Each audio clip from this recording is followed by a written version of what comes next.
রান্নাঘর স্প্লেস ফুটে আপনাদেরকে আবারও অনেক অনেক স্বাগত। আজকে আবার একটা নতুন রেসিপি নিয়ে চলে এসেছি, বাগদা চিংড়ি। এই বাগদা চিংড়ির একটা দুর্দান্ত স্বাদের রেসিপি বানিয়ে দেখাবো। পুরো ভিডিওটা সঙ্গে থাকবেন, আশা করছি আপনাদের ভালো লাগবে। চলুন তাহলে চিংড়ি মাছটা কেটে নিই। বাগদা চিংড়ি নিয়ে নিয়েছি। এই বাগদা চিংড়িটাই আজ রেসিপি করে দেখাবো। পুরো ভিডিওটা দেখবেন, আমার সঙ্গে থাকুন। চলুন তাহলে প্রথমে চিংড়ি মাছটা কেটে নিই। এই চিংড়ি মাছগুলো একদম জ্যান্ত চিংড়ি মাছ, সবে ধরে নিয়ে এসেছে, তাদের কাছ থেকেই নিয়েছি মাছটাকে।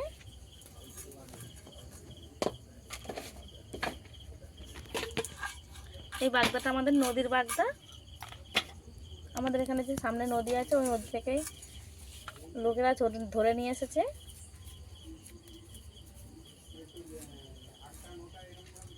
আজকের বাগদার আমি খোসা ফেলবো না, খোসা রেখে দেব। এই একটা দুটো করে অল্প করে খোসা ফেলে দেব।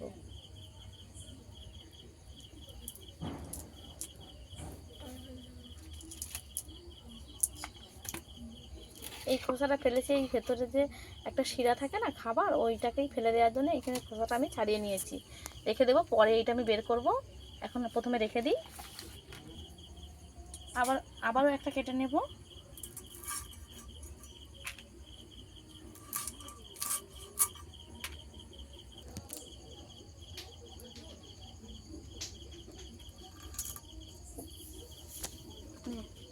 চিংড়ির মাথার কাছে এইটা ফেলে দিতে হবে, এটা ময়লা।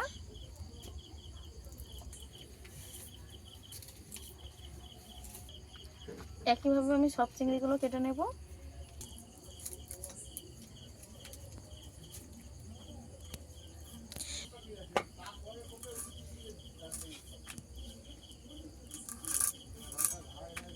যে সকল বন্ধুরা আমার চ্যানেলে নতুন, আমার চ্যানেলটা সাবস্ক্রাইব করে পাশে থাকার অনুরোধ রইল।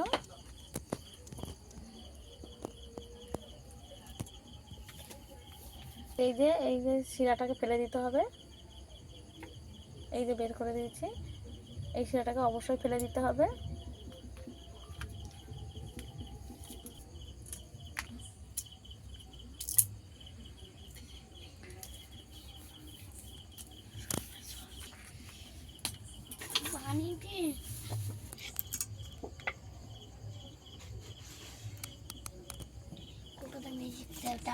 চলে শেষে কলকাতা সেটআপ। এই মঞ্চে সব চিংড়ি আমার কাটা হয়ে গেছে, এবার তুলে নেব। ধুয়ে নিয়ে ফিরে আসছি রান্নার কাছে।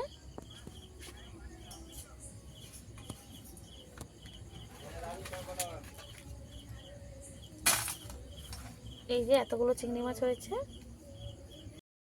নিয়ে ফিরে এসেছি। এবার মশলা করে নেব। মাছটা এক সাইডে রেখে দেব, আমি আদাটা ছাড়িয়ে নেব।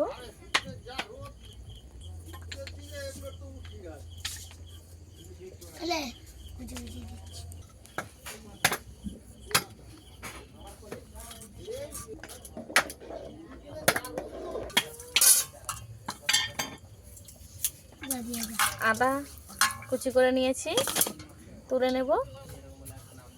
টমেটো কেটে নেব,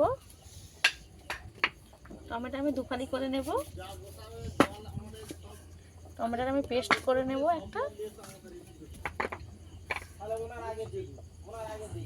এরকম একটা নারকেল নিয়ে নিয়েছি, এই নারকেলটার হাফটা আমার লাগবে, আর নারকেলটাকে ফাঁকে তুলে নেব।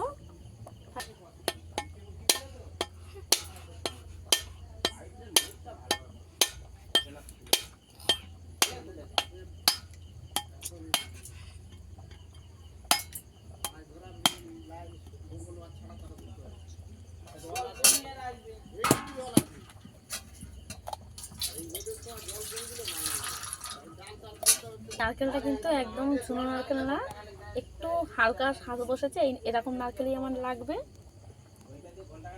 এই নারকেলটাকে আমি ভালো করে পেস্ট করে নিয়ে আসবো। এটাকে আমি চামচ দিয়ে তুলে নেব,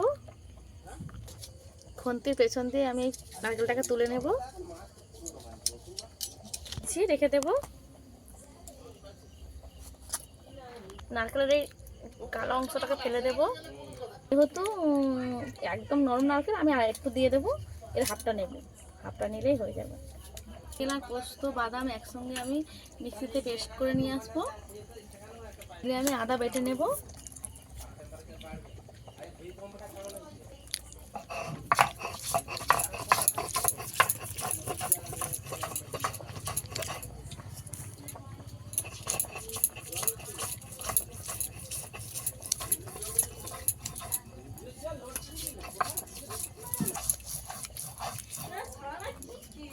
আদা বেটে নিয়েছি, তুলে নেব। জিরে বেটে নেব। শিলে বেটে নিলে একটু ভালো টেস্ট হয় তরকারিতে, তাই আমি শিলেই বেটে নেব।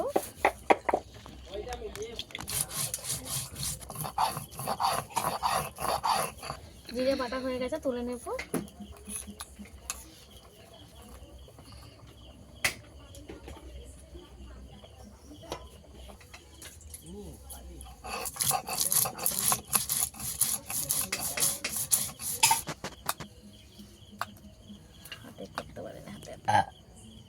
তো দেখো তো কি টমেটো দিয়ে দিয়েছি পেস্ট করার জন্য, পাকা লঙ্কা আর 3টে কাঁচা লঙ্কা দিয়ে দেবো, নিয়ে পেস্ট করে নিয়ে আসি। মশলাটা করে নিয়েছি, পরে গরম মশলাটা বেটে নেবো। আর আপনাদের দাদা মিক্সিতে মশলা করতে চলে গেছে। লবণ দিয়ে দেবো মাছে, স্বাদ মতো লবণ, হলুদ গুঁড়ো, ভালো করে চিংড়ি মাছগুলো মিশিয়ে নেব।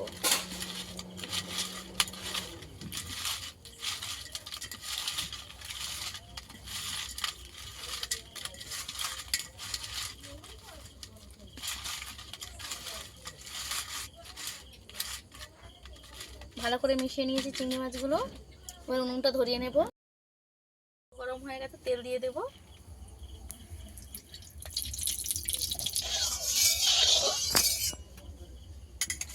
একে একে চিংড়ি মাছগুলো দিয়ে দেব।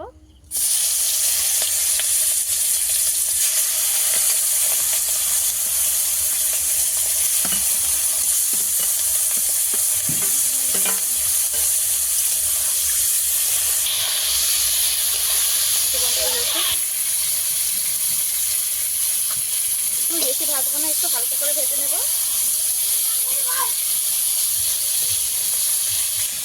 চিংড়ি মাছগুলো তুলে নেব।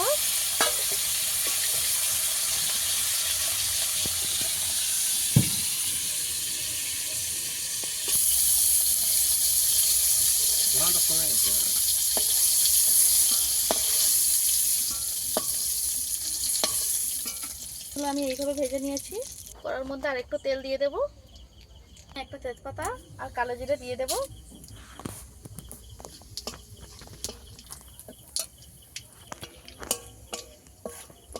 তেলের মধ্যে আমি আদা বাটা দিয়ে দেব আর টমেটো পেস্ট দিয়ে দেব। ভালো করে কষিয়ে নেব।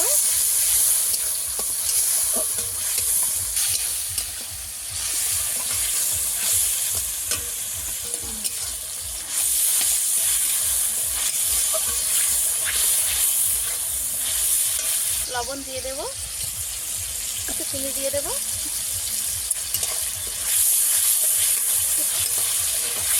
এখানে কিন্তু আমি পেঁয়াজ দিয়ে দিয়েছি, আপনারা পেঁয়াজ দেন টমেটো পেস্টের আগে, পেঁয়াজটা দিয়ে দেবেন, তারপর আদা বাটা দেবেন।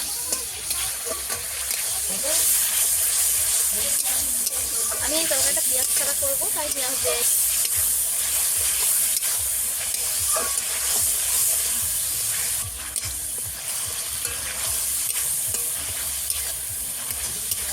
টমেটো আদা কাঁচা লঙ্কা পেস্ট ভালো করে আমার ভাজা হয়ে গেছে।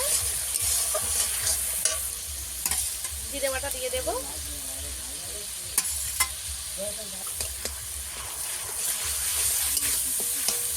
হালকা আছে জিরেটা ভালো করে আমি ভেজে নেব। এই মশলাটা ভাজার সময় কিন্তু বেশি জোরে জ্বালানি দিলে হবে না, তাহলে তেতো হয়ে যাবে। হলুদ গুঁড়ো দিয়ে দেব, লঙ্কার গুঁড়ো দিয়ে দেব। থেকে কাঁচা লঙ্কা দিয়েছি, তাই অল্প একটু লঙ্কা গুঁড়ো দেবো, বেশি দেবো না। আবার মশলা কষিয়ে নেব।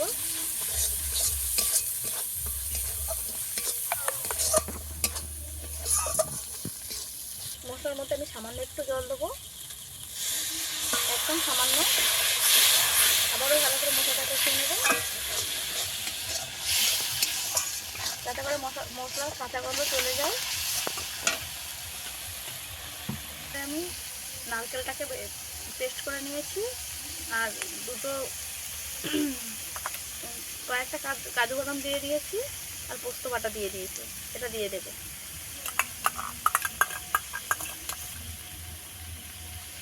একটু সব কিছু দিয়ে কষাবো।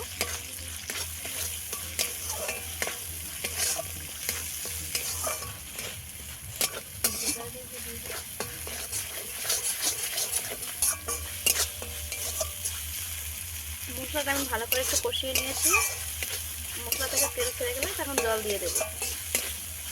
তেল ছেড়ে গেছে ভালোভাবে। সর্ষে নিয়ে নিয়েছি বেটে, একটু জল দিয়ে দিয়েছি, দিয়ে দেবো। রাখা চিংড়ি মাছ দিয়ে দেবো।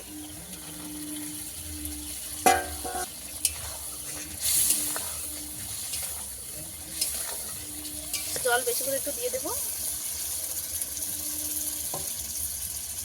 এই জলটাতে আমার হয়ে যাবে, আর জল দেবো না।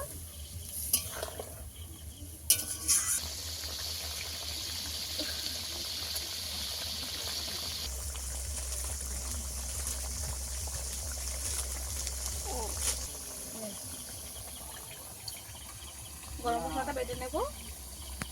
3টে দারচিনি, আর 3টে এলাচ, আর 1টা লবঙ্গ। চিংড়ি মাছের এই রেসিপিটা আমার রেডি হয়ে গেছে। বেটে নিয়েছি, অল্প একটু জল দিয়ে দেবো।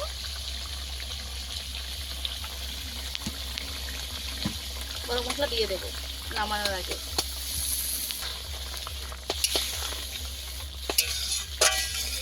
এই রেসিপিটা আমি একটু ঝোল ঝোল রাখবো, কেন এই রেসিপির এই ঝোলটা কিন্তু, এই গ্রেভিটা সেটা কিন্তু দুর্দান্ত হয়, তাই একটু এই গ্রেভিটা রেখে দেবো।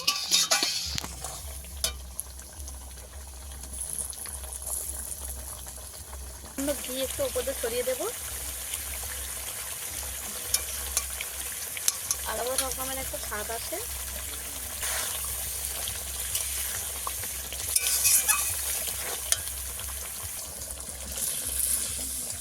নিয়ে নেবো এটা। এই রেসিপিটা কালারটা কত সুন্দর হয়েছে। চিংড়ি মাছের ঝাল মিষ্টি একটা রেসিপি। এই রেসিপিটা খেতে কিন্তু দুর্দান্ত হয়। আপনারা অবশ্যই একবার বাড়িতে ট্রাই করবেন। ও আমার রেসিপিটা আপনাদের কেমন লেগেছে অবশ্যই কমেন্টে জানাবেন। এইরকম নিত্য নতুন রেসিপি পাওয়ার জন্য আমার চ্যানেলটা সাবস্ক্রাইব করে পাশে থাকার জন্য অনুরোধ রইল। আজকে ভিডিও এই পর্যন্ত। দেখা হচ্ছে নতুন কোনো ভিডিও নিয়ে। ততক্ষণ ভালো থাকবেন, সুস্থ থাকবেন।